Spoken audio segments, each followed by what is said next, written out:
welcome to D10tion, where we pretend to know what we're talking about when it comes to D&D. I'm your host, the Crow Tristan. To my right, we have Bats Are Not Birds, Sam. And to my left, we have Bird Brandon! As opposed to Birdman. No, as in the old cartoon. I know. Okay. But this is me. This is my OC. Do not steal. My OC, do not steal. So today we are continuing our delve into the different races of D&D, and today we are going to continue on with a bird theme with the Aarakocra. The bird people. Yes. That's the gist of it. Thank you for coming to this episode. We'll see you next time. There you go. We're all done. Have a good day, everybody. I just want you guys to imagine for a moment that you're walking down the street. Everything's going perfectly fine. It's a nice, warm summer day. And right in front of you, there comes this tall, winged, taloned, evil-looking monster with a giant head and beak of a bird. And that is, like, literally my walking. Have we found? Because the downfall is that is not what they are. That's what they are in my mind. No. Because, which we'll get into that in a little bit. We found the one race that you don't like. Yes. Racist. I don't like birds. D&D racist. I like birds. All right, detention dismissed. Just throw up the end graphics here. He's like, goodbye. So, as we've kind of stated here, yes, the Aarakocra or Aarakocra or however you want to pronounce it, the Aarakocra is technically, or Aarakocra. Which is what we usually end up calling them. Burbs. Burbs. Just burbs. They are essentially what Sam has described. They are bird people. I wouldn't say giants, because when they stand upright, Aarakocras might reach 5 feet tall. They're not that big. No. So yeah, so kind of what they are. They're called bird folk on occasions. They can evoke fear, or they can invoke wonder, which is, the difference between Sam and Brandon. I love bird people. They're not even really, most part, they're not even native to the Martial Plane. They hail from a world beyond, from the boundless vistas of the elemental plane of air. Which makes a whole lot of sense when you have wings attached to your back. Yes. So they look much like large birds, only when they descend to roost onto a branch do you realize that they're not just birds. Like I said, they usually reach about 5 feet tall. They have long, narrow legs that taper to sharp talons. Terrifying. Yes. They have feathers that cover their body. Their plumage typically denotes membership in a tribe. Males are usually brightly colored with feathers of red, orange, or yellow. Females have more subdued colors, usually brown or gray. Their heads complete the avian appearance, being something like a parrot or an eagle, with distinct tribal variations. Now, don't let that discourage you from getting creative. Yeah. Right. And making whatever bird type person you want to do. Right. This is where we see it all the time with players as well as ourselves, where we usually pick a bird as an inspiration. A lot of times, the way they describe them, they tend to look like either some type of hawk or parrot. They usually tend to look like a bird of prey. Yeah. But again, if you look at our campaign that we've been doing with Bards and Nobles, the Aarakocra that we run into the most is Poe. He looks like a sparrow. Yeah. Which is odd because he's a paladin. That means nothing. I know, but don't you judge him. I'm just saying, you think of a paladin like, oh, bigger. It's a sparrow. It's a little sparrow. It's like 5 foot max. Right, but it's one of those things where we've all, I think, have built an Aarakocra at one point. I know you're not a big fan of birds. I've built a couple Aarakocras. Right, and again, with the amount of birds in the world, they're definitely an inspiration to do colorings and styles and stuff like that. There is one that is a peacock that you have not met yet. No. So, Brandon, tell us about a little bit more about, you mentioned that they had wings. They're birds. So, using that in conjunction to what we know about birds, they like to fly in the sky. So, they're more comfortable being up in the air in their more natural state of being, a bird. The legs and the arms are kind of just grown necessities for where they're from and how to coexist in the world. Also, so they can be a playable D&D race. So they're described to go in the air for long periods without really landing, just coasting along the air and tucking everything in and just being a bird. So it pretty much works as if you ever see a bird just hang along in the thermals in like a hawk. They do that a lot. That's kind of like their natural state, and they use their acrobatics ability in the air and also their natural large claws and beaks to use as weapons. You can see one of them dive bomb you with a short sword, but it's a lot more common that they're going to dive bomb you with their claws because that's more natural for them. And then the only reason they'd ever leave the sky is if they have to. If they're on the native plane of air, there's a lot of air, so they never have to land. A lot of reason not to go. So they could spend their whole lives up in the air, and that's perfectly fine other than the nest wherever they, eggs don't you don't just fly an egg around. I mean, you could. You could, but I wouldn't recommend it. So they most of the time ignore vertical distances on the material plane, and pity people who can't fly. Which, as if I could fly, I would pity people too. Yeah. Just being like, see you. I can fly and you can't. I'm out of here. Peace. Yeah. But much like birds, they also tend to have more like bird tendencies, like grooming themselves and like messing with their feathers, scratching away like tiny little bugs they might have picked up because if you're flying around in the air, you're bound to get some bugs stuck in you. And they often like to swoop down, catch fish or something like that out of the pond. So they do have sort of bird-like personality traits. They also sort of throw in a little bit of that into their inflection when they're talking, so they might get like maybe be talking and then throw in like a little chirp or a peep or something, and just sort of maybe to convey a little bit of emphasis or to sort of hide a meaning that humans might not otherwise pick up. They might be like, oh, that's a bird person. But, I'm not going to question that. Another Aarakocra can be like, war, you say? Another Aarakocra would be like, I saw that shade. Dang, bro. I mean, along with other mannerisms. I mean, like you said, like with other ones, like they might swoop down, grab food. You'll tend to find them living near pools of water, so they can bathe themselves, much like a bird. They live near a bird bath. I want you guys to imagine Poe doing that. Yeah, I know, right? Doffing his heavy plate armor and just being like in the water, going like, He like shakes. okay. Go on, Anubis. I mean, and so to continue that, I mean, you got things like the ideas of ownership are really weird to Aarakocrans. I mean, after all, there's a song that comes to mind. Yeah, free like a bird. I mean, because they talk about like who owns the sky? They're birds. They're a part of it. So Dragons. They find the notion of ownership mystifying. They tend not to have like a whole lot of things that they like claim to be their own. They just live. They're kind of hippies to some degree because Except for of shiny things. Yes, they love shiny things. So, I mean, Like this a is a lot of birds have that. So this is again find that mannerism of that. They find it hard not to pluck the treasures and bring them to their settlement because they like all the shinies. But I mean, I imagine if it disappears, they're just like, well, back to the world. Because again, they don't own a whole lot of things for the most part. Because again, as we talk about, these are usually generalizations of a species. Mm-hmm. I'm just imagining, they're pretty much a feathered dragon.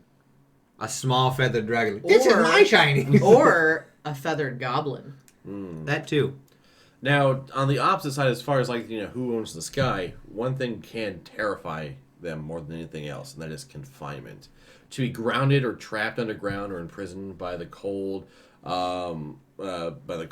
dark earth, in caves and whatnot, is torture for them. They are sky creatures. They prefer the open and the endless and all that stuff. So when you find kind of like an overarching fear of confinement. So this is one of those things where definitely as a role-playing thing, if your character is caught and put in jail, that character is probably going to freak out because of the situation they're in. And granted, you could have it where they're not fine, but again, that's just... Like Poe, who is a paladin of Anubis, who... is dark and death and underground. And who's probably been arrested before for evil things. So, yeah, his confinement, he's just like, okay, like, this is what he wants. Go Anubis. So, there's a lot of things that they have the ability they'll take flight if they can, if it makes sense. Mm. You know, if you're in a bustling metropolis where things are flying around on the air and on the ground, then Aarakocra will probably take flight. Yeah. Probably pick the up rather than walking around. Yeah. Right, and of course a lot of that has to do with their homelands being the elemental plane of air. Which is great. Yeah, it's just what they do. So, I mean, again, kind of slightly delving into their history and background. Like I said, they're from the elemental plane of air. They had tribes settle in an area. They share in hunting territory and extend, so they can coexist. But their areas can extend 100 miles on a side, with each tribe hunting in the lands nearest to colonies, ranging further should game become scarce. A typical colony can consist of one large, open-roofed nest, but then elders can act as a support for a shaman. So yeah, it's just one of those things where... They're very communal. Yeah, so there's tons of degree that you can think of. I guess an example would be almost like the air benders from Avatar. They're very like, oh, here's our hut that we live in. Except for unlike airbenders who have roof over their head, Aarakocra gonna be like, there's no roof. Right, because I think of like when you go through like that old cartoon where they have all the openings for everyone to come out and start gliding. So like some of the different so they're essentially big birdhouse and nests, because they do also make their homes that have like woven reeds and stuff like that, as well as like shiny things. Are you picturing this in your head right now? I'm picturing an Aarakocran fortress with slits for them to just release the birds. Oh my god, that's terrifying. It exists. Please don't ever do It that. exists now. Damn. I already know what it's gonna be. Right. No curses. Curse. So most of them prefer nice peace and solitude outside of their own kind imaginatively. Like you said earlier, they look down on people that can't fly. They like to be among the ones that can. Yes. They have little interest in dealing with other people and less interest in spending time on the ground. For this reason, it takes an exceptional circumstance for them to leave his or her tribe and undertake an adventure. So this is where you'll see them not as prominent. It's not like a halfling who's like, Ever. whole thing is to go out and explore. Right. Or a half elf. Or an elf that lives forever and who wants to try different things. These are they're a little bit more rare and far between because of their circumstances, but that doesn't stop players from running all over the place as them. You can have an entire group of them roaming around. And if you want to go canonical, there's canonical reasons why they'd leave if you're playing in like the Faerun setting and all the Neverwinter and things like that. Or, you could just have it so the most tragic and easiest way to get your bird person to fly around is everyone else in their tribe is dead. There you go. Yeah.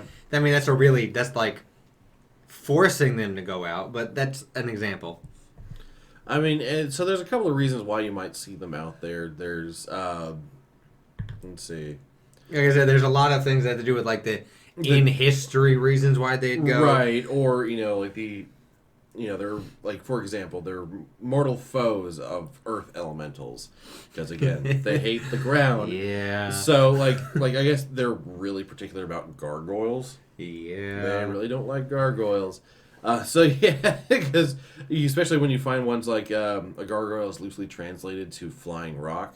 So it's like the worst of the worst for them. It's like, how dare you bless the skies with your presence? Pretty much.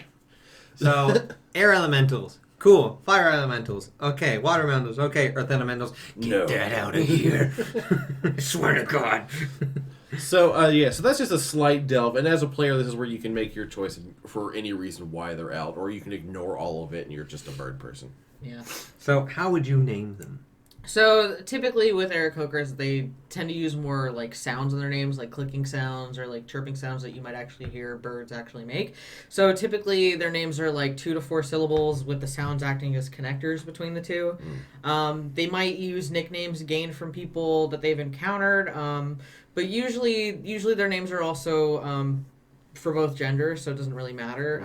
But you might have a name like Urk or like Zeed or Icky. Oos, or you have to think of it like You know, like what type of sounds would like a bird make, and then like translate that sound into like an alphabet type form. You know, Yeah. you're gonna have a couple, you know, of the vowels, and then like just random consonants thrown in there. So it's almost like their names are an onomatopoeia. A little bit, yeah, Yeah. yeah. So it's Or kinda a like variation of it. So you're saying a crow person named Carl? Carl! Carl! that. Yeah, Technically, yes. That would Yeah, make perfect yeah. sense. Or Poe. Run. So Poe is Poe! Oh, okay. I see what Yeah. you did there. yeah. I mean, you can kind of make I do anything research. work. I mean, if you want to name your Aarakocra like Clark, there's no reason for you not to name him that. He would just Like be it's Ark! just, you know, but It could be a nickname someone It gave could be a nickname somebody gave him. You know, that might not be his real name. You keep that hidden, be like sort of like your own. Little, Or like, you just- You edge can't lord. pronounce my real name. Yeah, exactly. Right, or you just put emphasis on a certain inflection of it, so that's how he prefers Ah. it. It's like for example, if you name him Clark, and people's like, "Hey, Clark," and he's like, "No, you're pronouncing it wrong. It's Clark." You're like, "Oh, I'm sorry, Clark." Yeah. Yeah. Like that's better. Thank you. So that's, I mean, so yeah, names kind of work. I mean, as always, as we talk about when it comes to names, is there's the traditional names, and then you Name it whatever you want, but this is a really fun one if you're doing an Aarakocra where it's, I don't know, a parrot, and they're able Yeah. parrots can mimic certain sounds. You can have it be a mimic name Mhm. where it sounds like a different onomatopoeia, like whoosh, Or you could have That's like a true. duck named Quack. but it'd be like qua'a. It'd be like Quack. Or you just have like a noble Aarakocra who looks down on everyone who can't fly, and he gets mad every time someone mispronounces his name. So his name would be Quack. Yeah. But people So saw like, it hey, quack. And he's like, no, That's it. it is quack. Javelin, right? So those Just are the- raining javelin. Speaking, you said that can't fly. So I have a question, DM question. Penguin Aarakocrans. Yes, I'd allow them to fly. I was gonna say, instead of fly speed, how about swim speed? Yeah, if they Ooh. wanted to. I would have it so they wouldn't be pure blood.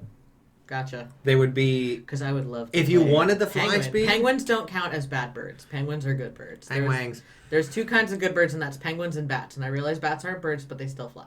So you totally could. I would allow that to be penguins get a swimming speed equal. But if you wanted to have a penguin look, but not, you would need to have it be like half something. Like not totally Be penguin. like a penguin puffin kind of hybrid. Yeah, that's fair. I think if you're gonna do that, you just might as well just make it a puffin.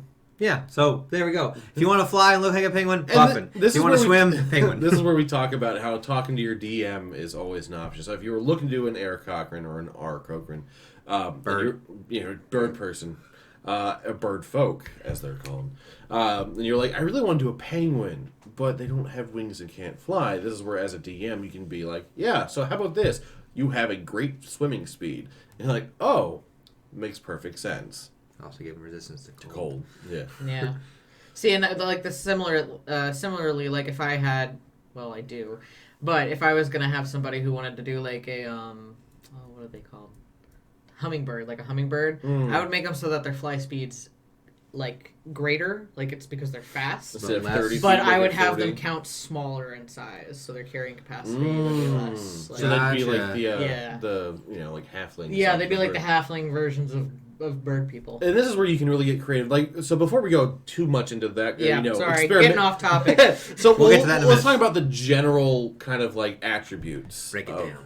All right, so when you are a burb person, you get the special ability score enhancement of your dexterity because you're a burb person, and you're not really all that strong, but you can definitely dodge things. And your wisdom score also increases, so you get a +2 to dex and a +1 to whiz. You have to understand how to fly, and that's wisdom. Yeah. Yeah. By age 3, you are mature. You're You 5 are feet. the most mature toddler anyone has ever met. How old are you? I'm 3. Why are you talking like that? Talking like what? This is what I sound like when I'm 3 years old. You're like 4'5". And? But you do reach sort of your twilight zone at like 29. They Twilight. typically don't leave past like 30. So, Unless you have a special reason why. yeah. Like a god You're a granting, monk. Like a god granting you were a monk. So after age, we kind of like, as far as alignment goes, they tend to be good, kind of. They really choose sides when it comes to law and chaos. They kind of just live. Like I said, they're most likely. They're neutral good. Yeah. They're not going to go with the law. They're not going to go with chaos. They're their own version of good. Right. For the tribe, most likely. I mean, they might have tribal leaders and warriors who might be more lawful, while explorers and adventurers might lead towards chaotic. But again, as I think the best examples, they're very much hippie-ish as far as like, hey man, the sky is the bearer of everything. We just live for the flight, man. And it's just like, Darn hippie burbs. How dare they? Taking our air. Taking our air. and I mean, and I did mention that they're only about 5 feet tall, so they're not usually imposing, especially because despite they're 5 feet tall, but they're also thin and lightweight in their body. They only weigh about like 80 to 100 pounds. But when you consider in that wingspan, though, you can have kind of an intimidating presence if you use that in the right way. Yeah, you think of some birds, they already have like just like a certain hawk or something. They have Albatross. Right, they have like 6 feet Biggest plus wingspan. as far as the wingspans. So if you're talking about a 5-foot thing, you're talking about like a 10-foot wingspan. I mean, I think I, minimum. as a DM, would allow an advantage on intimidation roll. It depends on it up, what they were wearing and what they Oh were yeah, doing. I mean, if they're wearing like a bunny outfit or something, yeah, no. But No. I rolled an intimidate. No. you have disadvantage because you are so a cute. hummingbird. I mean, yeah, especially if you're doing something like a hawk or an eagle, you may be able to, like, your talons kind of mess. So, considering that they prefer the air more and not the land, you actually, even though you are a medium speed, you have the same walking speed as a dwarf and halfling and gnome at 25, because you're not fast on the ground. I mean, you're also only about 5 feet. Yeah, but it's technically Yeah, you're still technically medium. So you pretty much are like, guys, wait up, and the dwarf's like looking at you like, the heck? Yeah. But The however, inverse. to counter that, yeah, like you said, the flight speed is 50 feet. Because, again, they much prefer that air. If you aren't wearing medium or heavy armor. Right. So the only reason you can get around that, and I'll use Poe as an example, even though he is wearing heavy armor, is enchanted to be the lightweight. So he's able to fly with it. So you'd have to have something that has the lightweight property. So if you have lightweight, no armor, or have armor that has the lightweight property, then you could fly. Right. Yeah. Or just choose a class that deals Like a with- monk. Or Or a barbarian. wizard. Or a wizard. Flying bird wizard. Fireballs from above. Spellcasters, monks, and rogues, and a barbarian would be your best bet for... Barbarian would be weird. You know what it is? It's just an angry bird. That's all it is. They just take fight and then dive bomb. See, And now that's we it. Someone just, slingshot now we me. just need pig folk to make this a thing now. You mean orcs? Oh, got him! Rude. So moving on. So your flying speed is 50 feet, so that is to really counteract your 25 feet of walking speed. But then, again, if you're playing Aarakocra, you're probably going to be in the air. Even if you're with a group in your party, it's like, where's Tom? He's up there. Tom! You don't technically have to be all the way up in the air. You could just be floating along above, like next to them. You could be like Hovering 5 slightly foot. off the ground. Yeah, you could be 5 foot up and just going. Or you could be the roguish type, just sort of going through the trees, scouting up ahead. You could be. Hey Reporting guys, back. what's going? Well, that's why you pay attention. So you're looking over to the side. Hey guys. Speaking of paying attention, enemies are going to have to pay attention to the fact that you have talons. Yeah. This is On where your feet, you are not your hands. proficient with your unarmed strikes, which deal 1d4 slashing damage as opposed to the... That's why monks. It's really cool. Yes. So monk weapons, you don't. If you're using your fist, you don't get slashing. So if something's immune to bludgeoning, you don't have magic yet. These count as an unarmed strike, which means they count as your monk weapon, which means whatever abilities your monk weapons and your fist can do, your talons can do. You're right. So if you're trying to do something, I'm immune to bludgeoning, I'll just kick you. Right, and this is stuff that we've been encountered with because we've had a campaign where I play a bugbear who has the same thing. He has claws versus talons, but he's taking levels in monk. We've seen it with turtles who also have claws, they are technically talons.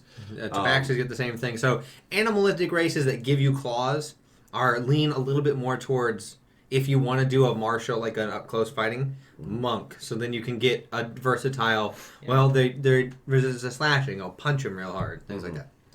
And the last thing is languages, and that is where you can read and write Common, Aarakocra, and Orin. Which is the language of the air. Yes. The air speaks the language. Hey, hey! Don't you diss my second favorite element. Water trash. That's okay. It God. literally makes the sound like the same sound as fire. So They all go- anyway, so Aarakocras, or whatever you want to call Bird folk. them, they're Burbs. the bird folk. Evil bird. They are bird people. Now, as we've talked about different races, we kind of go through and talk about either our favorite ones we've interacted with or created on our own. So, and I already have mine. I'm sure let's might as well start with Brandon. Brandon, your favorite bird person, either created or interacted with. Porin Wund. The Poe, the bird folk, the paladin from Barnes and Nobles. He is my favorite, and you guys have barely scratched the surface of him. Oh, I'm sure. And I'd like to keep it that way. Because You can. Storyline's over with him for now. I have an Aarakocra barbarian that you guys haven't met in my campaign that you guys are playing in. Oh, the Mythos of Mayhem. Which is why when you said, "Oh, barbarian word would be weird," I was like, it is thematically, and if you're trying to lean into what the race is good for, yes, that's odd. But your dex is higher, which means your AC is higher. You're also wiser, though. See, I think with just doing it the right way, because you could like justify certain things. If you're like, well, they're more thin and hollow boned, you could just be like, much like as you know, martial arts training. Half of it is spent almost fracturing your bones so they get denser and harder. I could see one who's training as a barbarian who's done just that. Like he might be thicker "He's a and heavy. monster." Oh, I'm sure. You guys are gonna love him. It's great. What about you? My favorite so far is the one that I've created, which is Zelig, and he is a vulture. The one- Oh, yeah. He's my my warlock that I haven't gotten really a chance Which to use with. still works with the what you get and how it Right, works. so he's got like that, the traditional the traditional vulture, like the bald head, the white tuft. So he's just like this grotesque thing who's with the Undying. But I had him switch between like, I think he was either neutral evil or lawful evil, maybe even actual neutral, because he was very much like an agent of death himself. Like all things die. And it was my first delve with an evil character. And I'm then, just imagining him flying around doing 2 Eldritch blasts in the air. Just Right. Just he's like, just a "Death mobile from artillery. above!" Same thing with a flying wizard or sorcerer. Like that's what is the really cool thing is you don't have to cast fly on yourself. You just fly. And so I made Poe because reasons. But if I made another one, it would probably be an Aarakocran sorcerer. Mhm. See, I was just thinking about an Aarakocra artificer. That would also be Ooh. cool. Yeah. I would do. Ooh, I'd make it an owl. Yeah, I did have an owl, an Aarakocran That would cleric. I would do if I had to pick one. It would probably be a hawk, and he would be a cloud giant ancestor. So I'm just when I double down, I double down. So this would be Right. doubling down on the air and the cloud, and like hawks, you use the air like thermals and fly around. So he would just be like, "Well, welcome to the show," and then he'd swoop down and do a cloud kill, Right. and just be like, whoosh. Yeah, it's one of those things where depending on what you're trying to get out of it, depending on how you build it, really works. Like, for example, we did a one-shot for my birthday, and we had someone play a Aarakocra God. rogue. His perception. Yeah, he played Oh, it. yeah. He essentially played I think it was a horned He was a owl. great horned owl. Yeah. He was a great horned owl, Aarakocra. But yeah, his passive perception was like... It was as the DM for that one. It was insane. Was it like a No, 31? it was 31. Which is past impossible. Now, it should be noted this was high level. This was what? Level this 20. was This was a level 20 20 one-shot. So but maxed still, out. like, This is... Yeah. it was just- one of those things that was like, as a DM, good luck trying to ever hide anything. You Like, can't. The only reason you Yeah. can hide something is they are invisible, have pastel and trace on, and have the ability to not they're not making any sound. Yeah. Right. Because then Or he if they're can't dead. see invisibility, and if they're not leaving Yeah. a trace, he can't see Yeah. them. So that'd be the only way around it if it was truly impossible. Like there's the impossible challenge rating where something's like you can only see it from a certain angle at a certain degree with your head tilted. Like that's impossible, but that would be truly impossible with not being able to see it at all. Yeah. Right, and now and it should be said that that works great for an NPC. Like if you have a party that meets like a great horned owl, who Aarakocra, who's just there and he's a level 20, and he's not there to fight your players. Like maybe he's just like someone who check in with them. Just a police officer. Yeah, and it's just and you find out it's like his passive is plus 30. Like there's a reason he's a cop. What are you guys doing over here? Oh crap! I mean, because that's right there would be a great like NPC just to run into. Like it's like a point of contact for maybe a city or something that your party is coming there to help with. And it'd be, with Aarakocrans being kind of like rare, it'd be an interesting NPC for them to run into. If you're really emphasizing that they're rare, it's like you see a great horned owl bird folk. You have never seen one of these before. He has seen you for the last 8 miles as you approached. You're like, oh no! He's a Twilight Domain. Oh, You can see forever. Oh, God. Yeah, I made my barbarian a harpy. Ooh, a harpy yeah. eagle. I had made Yeah. one for, as I've mentioned before, the wrestling one shot. I remember that, yeah. I had made it because it was the closest things to like phoenixes. Yeah. So I had made one about Beth Phoenix. You hate them so much, but you made a cool one. Just wait. Hey, So I mean, yeah. So like it is, if you're not terrified of birds, I love them. I hate them. There's already in Barnes and Noble. There's already a tribe of them somewhere in the world. So we're staying on the I ground. can't wait for you to see them because the bird I picked for it. But I now have a second tribe I just made because of your idea and my idea to make it so they have like a giant turret for birds. So this is definitely one of those races Nightmare where, fuel. much like when we talk about things like Ganassis and stuff like, or Genassis, there is such a wide range for you just to play with things. With you can vary on for, you can stick with like a general like bird of prey or their general description, or you can just go hard and just make it like match a bird. Like if you have a favorite bird, like for example, you could make a kiwi Aarakocran for no reason other like you're like It's so cute. it's like if you have like a favorite bird, like because there's people whose favorite birds are kiwis or I've hummingbirds. Have you made one already? See, He's got no flying speed. We could talk forever about stuff Yes, like this this. is If one you of have those- a bird, pick it. Talk with your DM if they're cool with stuff like that, and if it works, base stats, use it. If not, work with your DM to balance it out and make Yeah. an interesting one. Yes, absolutely. The whole point for you is to have fun, or as a DM to make an interesting one to have fun with your players. Whether it's a point of contact or someone who just owns a shop. It's just like, have you guys seen that bird person that runs the shop? And it's like, I gotta go check this out. Just interact with them. You walk in the door, and she's like, ah! You're like, I'm not coming in. Sorry. Welcome. I'm relieved. So yeah, so those are Aarakocrans, Aarakocrans, Aarakocras. Burbs. Bird people. Bird folk, as we just tend to kind of just generalize. However you want to pronounce, as long as you get to know, you know what you're talking about. Yeah, as long as you realize it's a bird. So those are them in a nutshell, more or less. Again, we really hope that it helps inspire you to really play with them, because as you can tell, we just like playing with it, because it is such an open book to really use your imagination and be creative with. So until we see you guys next time, D10tion dismissed.